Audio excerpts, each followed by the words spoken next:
사도신경함으로 9월 13일 영화부 예배를 하나님께 드리겠습니다. 전능하사 천지를 만드신 하나님 아버지를 내가 믿사오며 그 외아들 우리 주 예수 그리스도를 믿사오니 이는 성령으로 잉태하사 동정녀 마리아에게 나시고 본디오 빌라도에게 고난을 받으사 십자가에 못 박혀 죽으시고 장사한 지 사흘 만에 죽은 자 가운데서 다시 살아나시며 하늘에 오르사 전능하신 하나님 우편에 앉아 계시다가 저리로서 산자와 죽은 자를 심판하러 오시리라. 성령을 믿사오며 거룩한 공회와 성도가 서로 교통하는 것과 죄를 사하여 주시는 것과 몸이 다시 사는 것과 영원히 사는 것을 믿사옵나이다. 아멘. 사랑하는 영화부 친구들, 안녕하세요. 한 주간 잘 보냈나요? 코로나로 또 태풍으로 어렵고 힘든 시기를 겪고 있는데요. 그 가운데서도 하나님께서 지켜주시고 보호하여 주시는 은혜가 우리 사랑하는 영화부 친구들과 또 부모님들에게, 우리 모든 가족들에게 있기를 축복합니다. 그러면 오늘도 비록 영상으로 예배를 드리지만 우리의 마음을 또 힘을, 뜻을 다해서 하나님을 최고로 높여드릴 수 있는 우리 영화부 되기를 축복합니다. 그러면 우리 다 같이 하나님께 찬양 드리겠습니다.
오늘 하나님의 말씀은 사무엘상 25장 23절로부터 31절까지의 말씀인데요.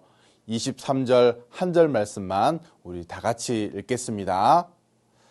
아비가일이 다윗을 보고 급히 나귀에서 내려 다윗의 앞에 엎드려 그 얼굴을 땅에 대니라. 아멘. 목사님을 따라합니다. 하나님은 항상 선하시고 늘 나와 함께 하십니다. 사랑하는 영화부 친구들, 9월달 영화부 말씀의 주제는 보호하심이에요.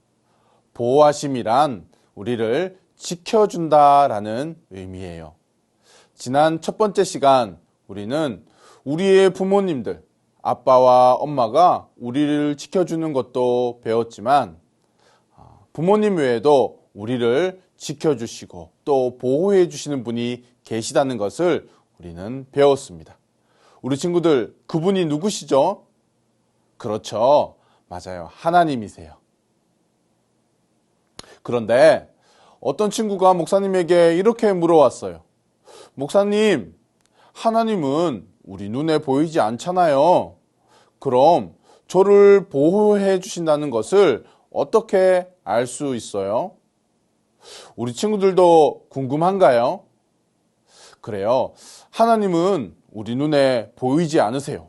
그렇지만 아주 많이 그리고 아주 다양한 방법으로 우리 친구들을 보호해 주고 계세요. 오늘 목사님은 다윗의 이야기를 통해서 하나님께서 사람을 통해 우리를 보호하신다는 것을 함께 말씀을 살펴보려고 합니다. 말씀 들을 준비 됐나요? 그래요. 우리 말씀 속으로 한번 들어가 볼게요. 꼬르륵 꼬르륵 사울을 피해 다윗과 그의 군사들이 마온이라는 동네에 도착했어요. 그런데 그들이 몹시 배가 고픈가 봐요. 무언가 먹을 것이 없을까 이리저리 살피고 있을 때 그 동네에 아주 많은 양들을 키우던 나발이라는 부자가 살고 있다는 것을 다윗과 그의 군사들이 알게 되었어요. 그러자 다윗은 자신의 신하에게 나발을 찾아가서 먹을 것을 구해오라고 부탁했어요. 다윗의 신하는 나발을 찾아갔어요. 그리고 먹을 것을 조금 나눠 달라고 부탁했는데 나발이라는 사람은 다윗의 부탁을 거절했답니다. 도대체 다윗이 누구야? 나는 너희에게 먹을 것을 줄 수가 없어 라고 말이죠. 이 이야기를 들은 다윗은 화가 났고 나발을 혼내주기 위해 자신의 군사들과 함께 나발의 집으로 출동했어요. 그때 이 소식을 들은 나발의 아내 아비가일은 다윗에게 주기 위해 음식을 준비했고 급히 나귀에 싣고 다윗을 찾아갔어요. 그리고 땅에 엎드려 나발을 대신해 다윗에게 용서를 구하기 시작했답니다. 모든 것이 저의 잘못입니다.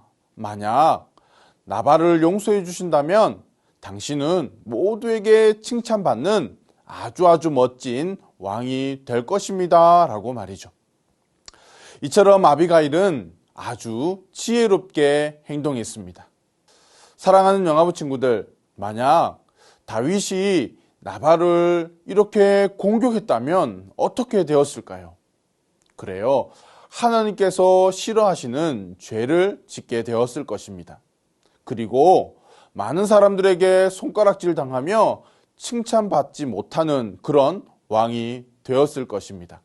하지만 하나님께서는 아비가일을 통해 다윗이 죄를 짓지 않도록 막아주셨고 또 칭찬받는 왕이 될 수 있도록 그를 보호해 주셨습니다. 이처럼 하나님께서는 우리 눈에 보이지 않지만 사람을 통해 우리 친구들을 지키시고 보호해 주신답니다. 이처럼 하나님께서는 우리 눈에 보이지 않지만 우리가 자고 걷고 운동하고 TV를 보고 또 공부하는 그 시간마저도 하나님께서 지키시고 보호하신다는 것을 우리 친구들 꼭 기억하기를 바랍니다. 그래서 이번 한 주간 하나님의 보호하심을 아주 많이 경험할 수 있는 우리 영화부 모든 친구들이 되시기를 예수님의 이름으로 축복합니다. 예수님의 이름으로 축복합니다. 아멘. 부모님들과 함께 말씀을 나누도록 하겠습니다. 지난 시간 다윗은 동굴에서 사울을 죽일 수 있는 절호의 찬스를 맞이했습니다. 하지만 사울을 죽이는 것이 하나님께서 원하시지 않는 일이라는 것을 알고는 다윗은 사울의 옷자락만 베고는 살려줍니다. 왜냐하면 하나님께서 자신을 보호해 주실 것이라는 믿음이 다윗에게 있었기 때문입니다. 그런데 오늘 본문 말씀을 보시면 무엇 때문인지 다윗은 나발이라는 이 한 사람을 죽이기 위해서 자신의 군사 400명을 이끌고 나발의 집으로 향하게 됩니다. 13절 말씀을 한번 보십시오. 다윗이 자기 사람들에게 이르되 너희는 각기 칼을 차라. 각기 칼을 차매 다윗도 자기 칼을 차고 400명 가량은 데리고 올라가고 200명은 소유물 곁에 있게 하니라. 13절 말씀을 자세히 보시면 칼이라는 단어가 무려 3번이나 등장합니다. 사울을 죽일 수 있었던 절호의 찬스에서도 극도의 인내심을 보여주었던 다윗은 무엇 때문에 이렇게 화를 내고 분노했을까요? 그 이유는 바로 거절당했기 때문에 그렇습니다. 다윗이 사울을 피해 마온이라는 곳에 거주하고 있을 때 나발에게 한 가지 부탁을 하게 됩니다. 그것이 6절과 7절 말씀인데요. 우리 다 같이 한번 읽어보겠습니다. 이같이 그 부하게 사는 자에게 이르기를 너는 평강하라. 내 집도 평강하라. 내 소유의 모든 것도 평강하라. 내게 양털 깎는 자들이 있다 함을 이제 내가 들었노라. 내 목자들이 우리와 함께 있었으나 우리가 그들을 상치 아니하였고 그들이 갈멜에 있는 동안에 그들의 것을 하나도 잃지 아니하였나니. 아멘. 여러분, 지금 다윗은 무엇을 말하고 있는 것입니까? 다윗은 자신의 부하들과 함께 나발의 목자들과 양떼를 보호해 주었으니 우리에게 먹을 것을 조금 나누어 달라고 부탁한 것입니다. 당시 문화에서 양털을 깎는 날이 되면 거지가 와도 그냥 돌려보내지 않았다고 합니다. 이것을 감안한다면 다윗의 부탁은 그다지 무리한 요구가 아니었다는 것을 우리는 알 수 있습니다. 그런데 나발이 뭐라고 말합니까? 10절 11절 말씀입니다. 나발이 다윗의 사환들에게 대답하여 가로되 다윗은 누구며 이새의 아들은 누구뇨? 그일에 각기 주인에게서 억지로 떠나는 종이 많도다. 내가 어찌 내 떡과 물과 내 양털 깎는 자를 위하여 잡은 고기를 가져 어디로서인지 알지도 못하는 자들에게 주겠느냐 한지라. 한마디로 나발은 다윗의 요구를, 다윗의 부탁을 매몰차게 거절했습니다. 다윗의 수고를 인정하지 않을 뿐더러 다윗이 누구냐며 그를 무시하고 조롱하는 것을 넘어서 다윗을 모욕했습니다. 여러분은 혹시 거절을 당해보신 경험이 있으십니까? 우리는 살아가면서 수없이 많은 거절을 당합니다. 그런데 거절의 경험은 복잡 미묘한 감정의 문제가 아닙니다. 거절은 실제적이고 또 안전하고 견고하다고 여기는 것들을 다 무너뜨립니다. 내 정체성을 빼앗아가고 사람들이 내게 대해서 하는 나쁜 말들을 믿게 합니다. 사단은 하나님과 우리의 관계를 멀어지게 하고 떨어뜨려 놓기 위해서 이런 거절이라는 것을, 무시당함을, 모욕당함을 전략으로 사용하고 있다는 것을 우리는 기억해야 합니다. 다윗도 그랬습니다. 다윗이 거절당하자 6절에서는 평강하라고 3번이나 외쳤던 다윗이 13절에서는 칼을 차라, 칼을 차매, 칼을 차고 칼이라는 단어를 3번이나 언급합니다. 그동안 사울을 피해 도망 다니면서 마음에 쌓여있던 억울함과 그리고 분노 그리고 서름이 거절을 당하자, 무시당하자, 모욕당하자 한꺼번에 터져 나온 것입니다. 여러분, 다윗이 어떤 사람이었습니까? 블레셋의 장군 골리앗을 물리쳤던 사람이었습니다.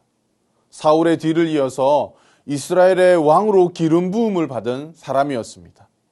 뿐만 아니라 하나님 마음에 합한 다윗이었지만 나발에 대한 순간적인 분노를 참지 못하자 자신의 힘으로 심판하려는 그런 실수를 범하게 되었습니다. 이처럼 순간적인 분노는 우리의 이성적인 판단을 마비시킵니다. 사랑하는 여러분, 우리는 여기서 아주 중요한 교훈 하나를 발견하게 됩니다. 그것은 하나님의 사람도 실수한다라는 것입니다. 이것은 다른 말로 우리도 거절당하고 무시당하고 모욕당하게 되면 나도 모르게 실수할 수 있다는 것을 의미하기도 합니다. 그렇다면 여러분, 우리가 그런 실수를 할 때 우리에게 꼭 필요한 것이 무엇일까요? 바로 하나님의 보호하심입니다. 구체적으로 말하면 아비가일과 같은 사람을 통해 보호하시는 하나님의 은혜가 우리에게 필요합니다. 여러분에게는 이런 아비가일과 같은 사람이 있습니까? 아비가일은 나발이 지은 죄를 자신의 허물로 돌립니다. 그리고 다윗을 만나자 땅에 엎드려 용서를 구합니다. 28절 말씀을 한번 보십시오. 주의 여종의 허물을 사하여 주옵소서. 여호와께서 반드시 내 주를 위하여 든든한 집을 세우시리니 이는 내 주께서 여호와의 싸움을 싸우심이요 내 주의 일생에 내 주에게서 악한 일을 찾을 수 없음이니이다. 여러분, 이게 무슨 말일까요? 다윗은 하나님께 기름 부음을 받은 이스라엘의 왕이니 여호와의 싸움을 싸우라는 겁니다. 악하고 어리석은 나발 때문에 피를 흘리는 하나님께 죄를 짓는 그런 죄를 범하지 말라고 말해주고 있는 것입니다.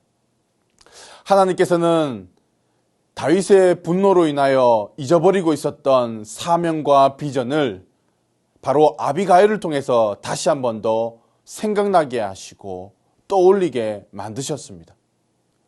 다윗은 이런 아비가일의 말을 듣고 아비가일과의 만남이 하나님께서 계획하신 것이라는 것을 그는 알게 되었습니다. 32절 말씀을 보십시오. 다윗이 아비가일에게 이르되 오늘날 너를 보내어 나를 영접케 하신 이스라엘의 하나님 여호와를 찬송할지로다. 아멘. 다윗이 나발에 대한 순간적인 분노로 실수할 뻔했을 때 하나님께서는 아비가일이라는 이 한 사람을 준비시켜서 다윗을 보호해 주셨습니다. 사랑하는 여러분, 우리의 사소한 말 한마디, 행동 하나 때문에 그동안 쌓아온 모든 것을 잃어버릴 때가 있습니다.